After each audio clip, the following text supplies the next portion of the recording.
It's a question that has perplexed humanity from as early as the ancient Greeks all the way to the 21st century, and we're still dying to know, which came first, the chicken or the egg? The question would be simple if we took it literally. Egg-laying animals existed far before chickens came about, so technically the egg came before the chicken. But this question, better worded as the chicken or the chicken egg, focuses more on the cyclical cause and consequence. That is, if a chicken is born from an egg, where did the egg come from? Another chicken, presumably, which too must have come from an egg. So which came first? On the one side, we have Team Chicken. Research suggests that the protein essential for the formation of chicken eggs, called OV17, is only found in chicken ovaries. Without it, the chicken eggshell could not be formed. So, without a chicken, you technically can't get a chicken egg.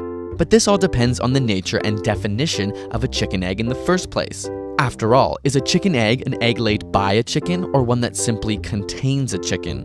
Obviously, the OV17 bearing chicken had to come from somewhere, but if an elephant laid an egg from which a lion hatched, would it be an elephant egg or a lion egg? This leads to the other side of the story, Team Egg. During reproduction, two organisms pass along their genetic information in the form of DNA, but the replication of this DNA is never 100% accurate and often produces minor changes for the new organism. These small mutations in DNA over thousands of generations create new species, but these genetic mutations must occur in the zygote or initial cell. So, a creature very similar to a chicken, which we could call a proto-chicken, would have mated with another proto-chicken, and because of a small genetic mutation, created the first chicken, which grew in an egg. So, the egg came first? Well, Team Chicken might argue that this was simply a chicken growing inside of a proto-chicken egg. However, no one mutation can ever really constitute a new species. Even though we humans like to classify all creatures into different groups and names, this is based on how things currently are and not how they were millions of years ago. The process of evolution is so gradual that no one proto-chicken to chicken birth could really be considered a new species at the time.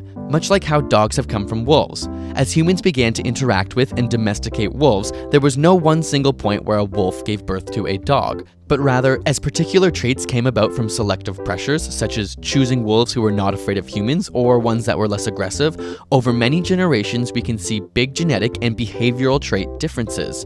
So, where does this leave us? We're left with two scenarios. Some early egg-laying species gradually led to the creation of the proto-chicken, which laid proto-chicken eggs. In one of these eggs, there was a mutation causing a slight change in selective advantage, and this was ultimately the first chicken, which then went on to lay chicken eggs. In this case, the chicken technically came first. Or we have a proto-chicken which gave birth to a chicken inside of what we would classify as a chicken egg, and as such, the egg came first. Which brings us back to the nomenclature and question of what is a chicken egg, which is a fairly meaningless question. But at the end of the day, what we can all agree on is that regardless of whether it was a chicken egg or a proto-chicken egg, the first true chicken came from an egg. The egg came first. Got a burning question you want answered? Ask it in the comments or on Facebook and Twitter, and subscribe for more weekly science videos.